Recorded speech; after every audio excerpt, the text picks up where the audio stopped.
Si pude ver más lejos fue porque avancé a hombros de gigantes.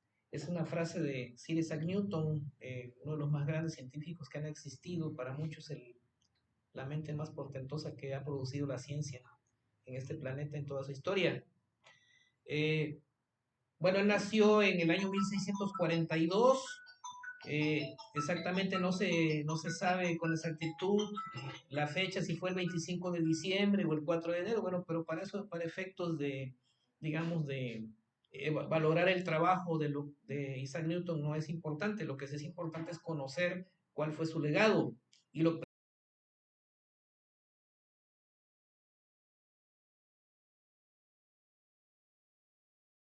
precisamente lo que vamos a ver hoy es las tres leyes de Newton del movimiento y la ley de la gravitación universal, que fueron parte del gran legado que él nos dejó.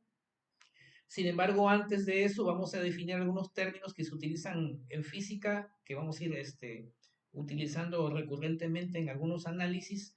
Eh, Poco a poco les dije que también los sistemas de unidades, en este caso el sistema internacional, cada unidad la íbamos a ir definiendo conforme vayamos avanzando en el curso, para no quedarnos toda la clase de física solamente en lo que es conversiones de unidades.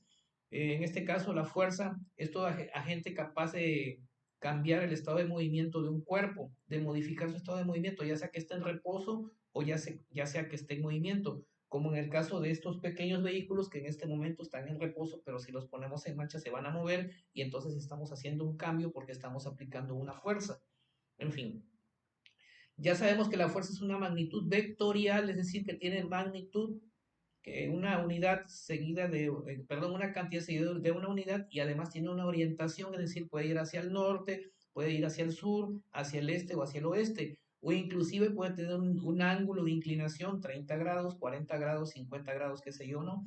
Eh, entonces, esos tres factores son los que definen que una magnitud sea vectorial. Si únicamente decimos cantidad de unidades, entonces estamos hablando de un escalar. En este caso, la fuerza es una cantidad vectorial, y la unidad en la que se mide es precisamente el Newton, en honor a Isaac Newton, y se simboliza con la letra N.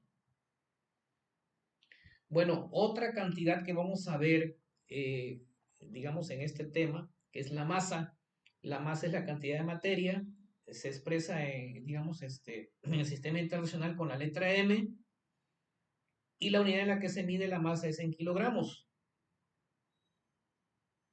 Nos sirve para medir cuánta materia o qué cantidad de materia tiene un cuerpo, es decir, la masa es cantidad de materia.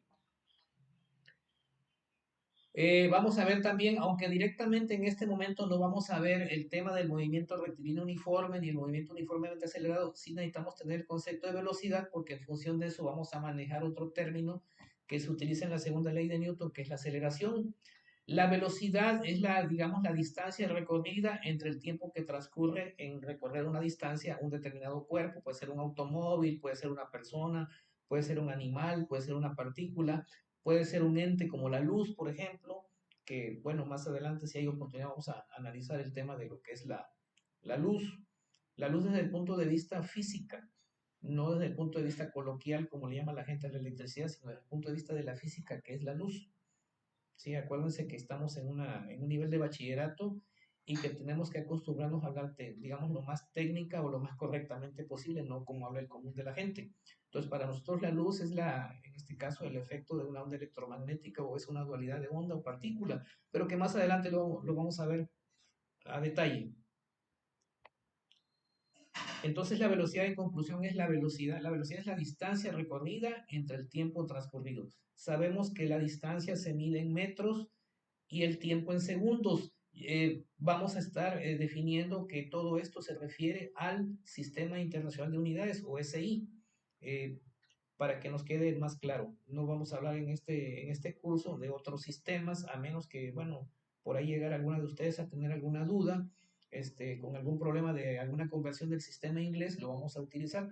Pero por lo mientras, o digamos, en forma general, vamos a estar hablando siempre del sistema internacional, porque es lo que ya prevalece, de acuerdo a disposiciones internacionales, y también a disposición del gobierno mexicano, en lo que son los términos de unidades en nuestro país. Ya dijimos que por efectos de la costumbre, bueno, vamos a tener que estar escribiendo a veces, digamos, traduciendo, para el uso coloquial algunas cosas en el sistema inglés, aunque realmente ya no se debe utilizar. Entonces, también la velocidad es una magnitud vectorial, es decir, recorre una distancia de un tiempo determinado hacia dónde. Siempre vamos a decir, si el automóvil salió del punto A al punto B, digamos el punto A está en una determinada posición y se desplazó hacia el punto B, bueno, el punto B está hacia el oeste, o está hacia el sur, o está hacia el suroeste, en fin, hacia una determinada dirección, entonces vamos a hablar ya de una cantidad o magnitud vectorial.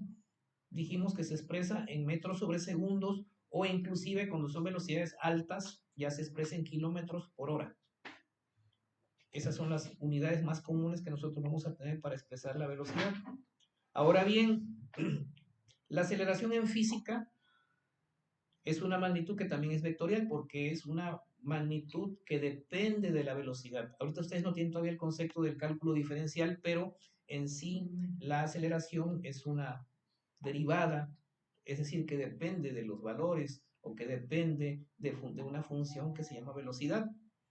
Entonces la aceleración es la relación de cambio que hay en la velocidad de un cuerpo o una partícula con respecto al tiempo. De alguna forma son las 4 variables que vamos nosotros a utilizar para poder entender las leyes de Newton.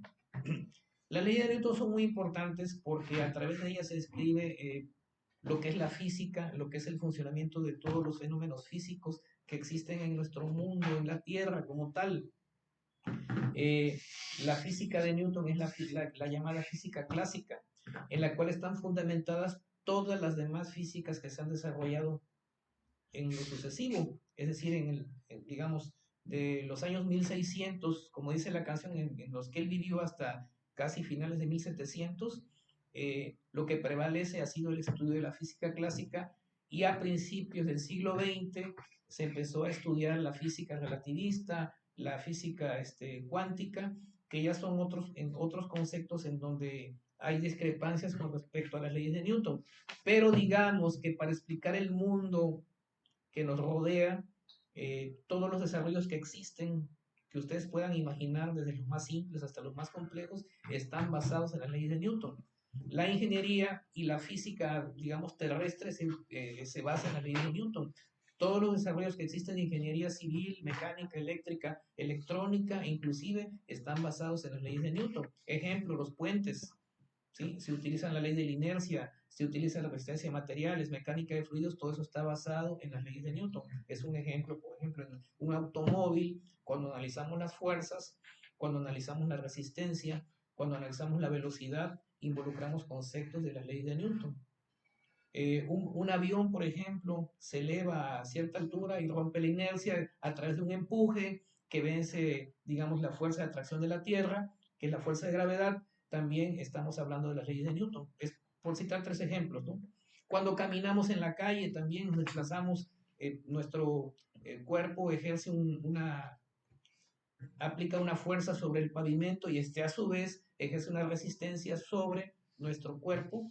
Es decir, hay una fuerza recíproca, una fuerza de resistencia, una fuerza de reacción, que es la tercera ley de Newton, y tal vamos a explicar una por una cuáles y por qué son cada una.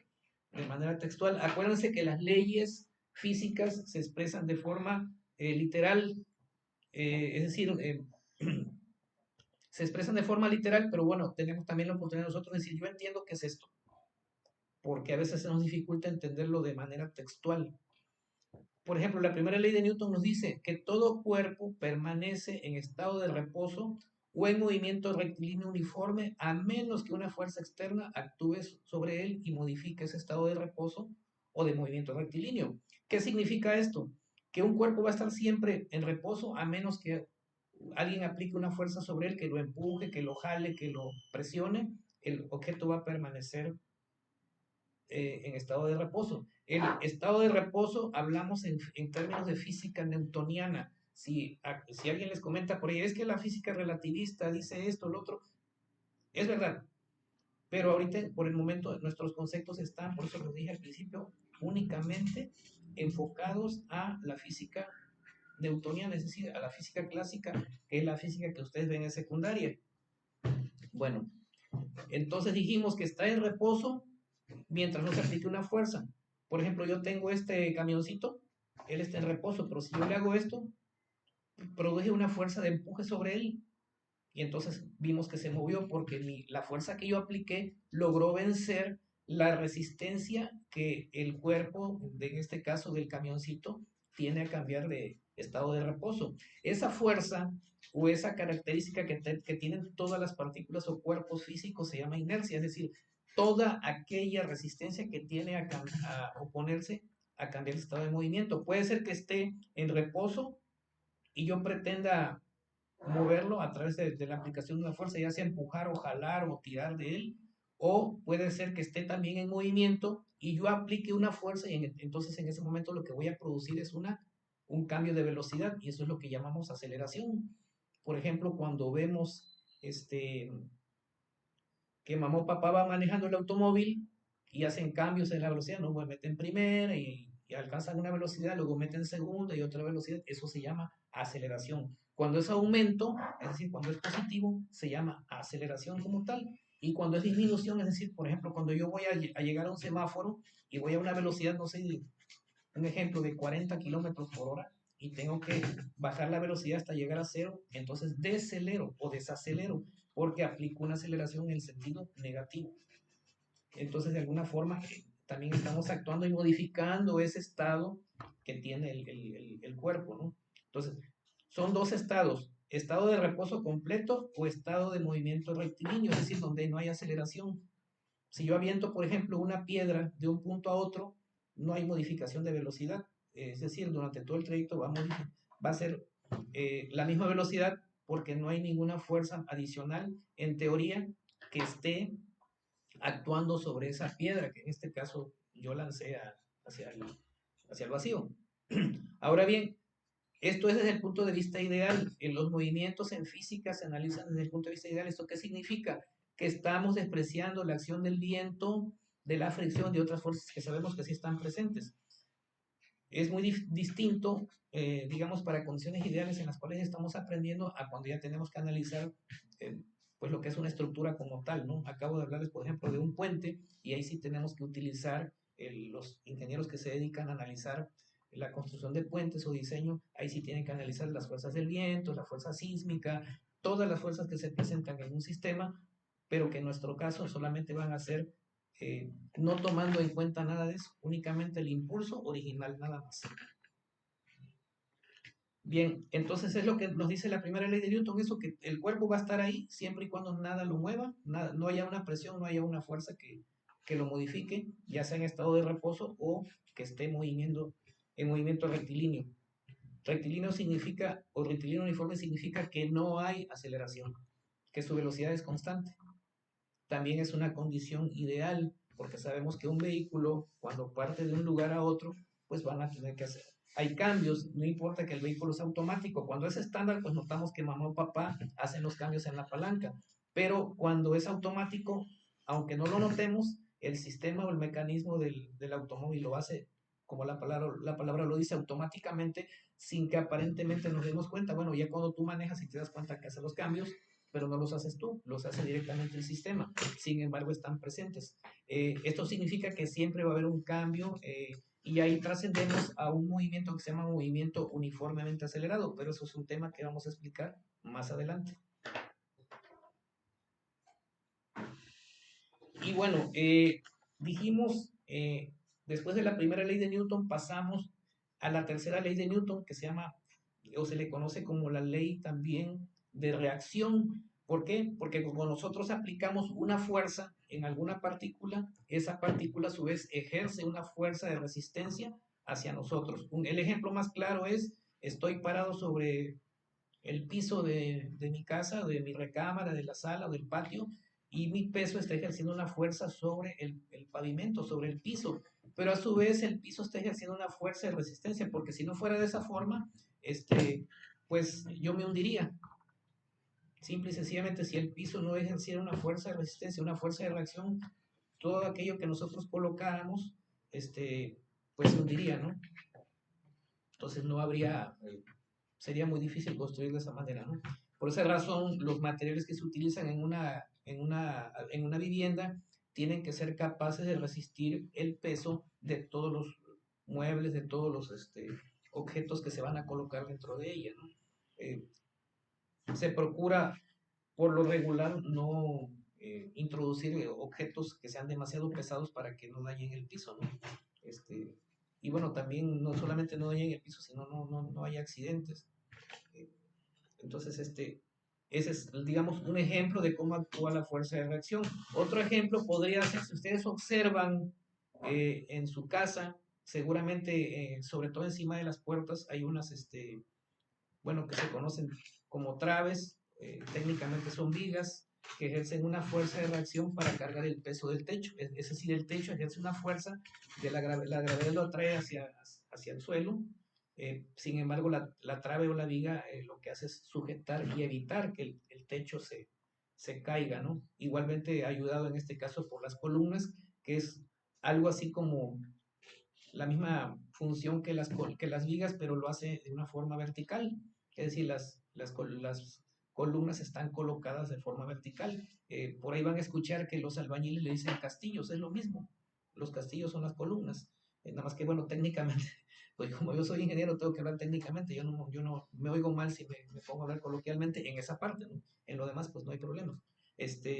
Y bueno, hablamos de columnas que ejercen la fuerza vertical hacia arriba y las traves o vigas que ejercen también la fuerza horizontal hacia arriba para sostener en equilibrio el techo de nuestra casa. Por citar un ejemplo, el del salón de clases o cualquier otro lugar. Ese es otro ejemplo de la fuerza de reacción. Otra fuerza de reacción, por ejemplo, es en los puentes. Los puentes, cuando se diseñan, se calculan como si estuvieran llenos de vehículos. Pero hay, a diferencia de una casa, de un edificio, que es digamos, un entorno o una estructura que está fija, no tiene aparentemente movimiento, más que, bueno, digamos, un movimiento directamente no hay. Los puentes sí se calculan como cargas dinámicas, es decir, están llenos de vehículos y los vehículos que hacen se mueven, ¿verdad? Y todos tienen diferente peso. Entonces tenemos que calcularlo, esos puentes están sometidos a fuerzas mucho más intensas, de mayor magnitud que una estructura que está fija. Bueno, y en este caso, aquí hay fuerzas también de reacción. Se han observado, no sé si han observado que a veces los puentes, por ejemplo, tienen arcos o tienen cables arriba. Si los han notado, esos cables son para transferir precisamente las fuerzas que ejercen los vehículos hacia el suelo, para disipar esa energía y que, bueno, puedan distribuir mejor el equilibrio. Ese es otro ejemplo de las fuerzas de reacción. Bueno, yo quiero que también ustedes tomen en cuenta todo esto, que anoten, como siempre les he dicho, con un color rojo, un color distinto al que anotan en sus apuntes, cualquier duda que tengan, y ya sea que me las pregunten en clase o que escriban y con todo gusto se les aclara, ¿no? Y bueno, ustedes dirán, bueno, ¿por qué está explicando la primera ley de Newton y la tercera y luego la segunda? Ah, bueno, porque lo que sucede es que la primera y la tercera de alguna forma van como más unidas, por lo que dijimos ahorita, por la fuerza de reacción y por la fuerza, digamos, el sentido que hay de equilibrio en la primera ley de Newton. Sin embargo, en la segunda ley de Newton es cuando ya el equilibrio de un cuerpo se rompe, cuando ya entra el concepto de aceleración. Aquí, por ejemplo, yo tengo este vehículo que está en estado de reposo. ¿Qué nos dice la segunda ley de Newton? Todo cuerpo permanece en estado de reposo o en un movimiento rectilíneo uniforme a menos que una fuerza externa no balanceada actúe sobre él, produciéndole una aceleración que es directamente proporcional a la fuerza e inversamente proporcional a la masa. ¿Qué quiere decir? Que una fuerza aplicada a mayor fuerza va a haber mayor aceleración. Y entonces, si yo tengo una masa muy pequeña, yo la voy a poder acelerar muy fácilmente. Si nosotros comparamos, no sé si han visto por ahí en el fraccionamiento, hay unas piedras grandotas que las ponen para adornar las áreas verdes. Esas piedras no sé cuánto pesen, pero deben de pesar alrededor de unos 200 kilos tal vez, o tal vez, digamos, un poco más, un poco menos, pero yo creo que sí, más o menos en ese orden anda el peso. Si lo comparamos con una canica que pesa 10 gramos, entonces o 20 gramos tal vez, acelerar una canica pues es relativamente fácil, ¿no? Simplemente con que yo le haga con el dedo la canica se va a mover. Pero si yo trato de acelerar esa piedrota, tendría que utilizar prácticamente una máquina o estar ahí unos 20 hombres para que pudiéramos siquiera tal vez moverla.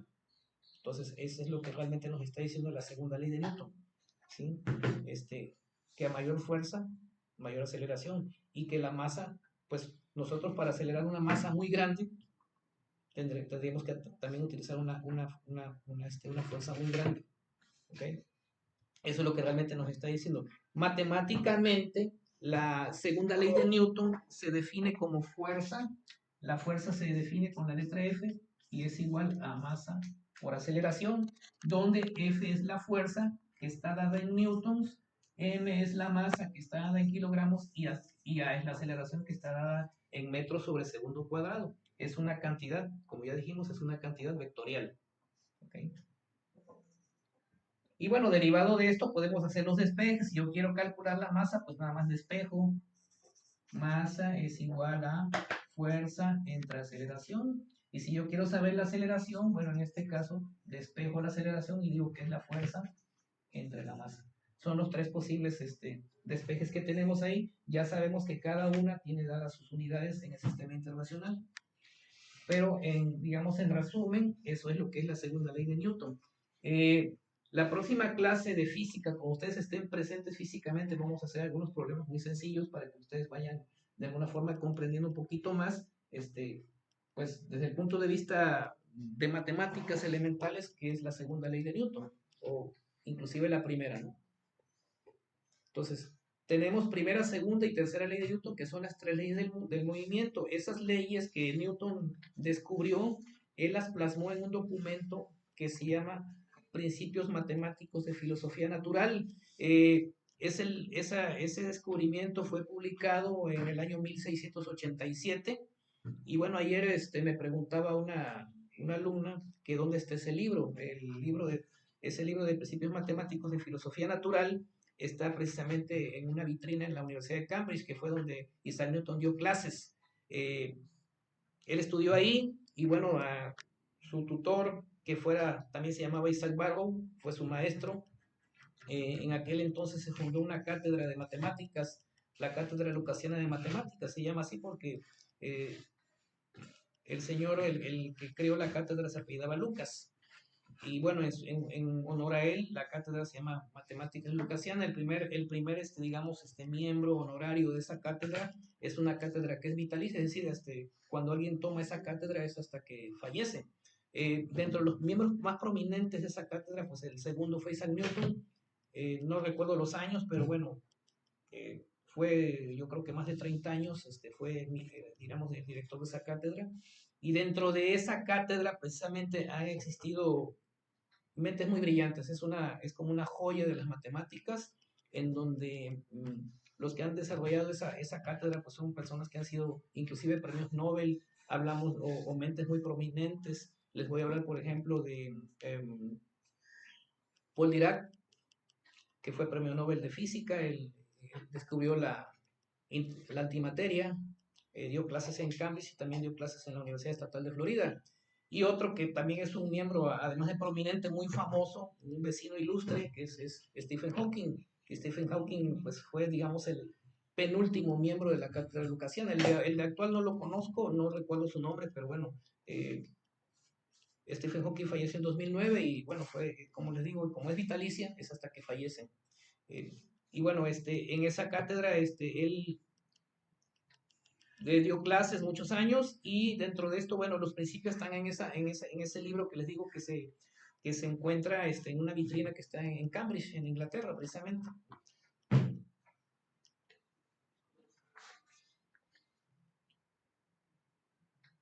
Bueno, además de esto, de estas tres leyes, está otra ley que es la famosa ley de la manzana, ¿no? De que la anécdota de la manzana que estaba Newton descansando bajo un árbol y vio caer una manzana y entonces se preguntó por qué la manzana caía. Pero bueno, realmente mucha gente piensa que lo primero que hizo fue comerse la manzana y ya luego se puso a pensar por qué había caído, ¿no? Es una anécdota chistosa, pero lo que realmente nos dice la ley de la gravitación universal es que hay dos partículas determinadas en el universo, una partícula A, una partícula B o X o Y. Toda partícula en el universo atrae cualquier otra partícula con una fuerza que es directamente proporcional a la masa de cada uno de los cuerpos e inversamente proporcional a la distancia que los separa. Es decir, vamos a escribir aquí un poquito la fórmula de la gravitación.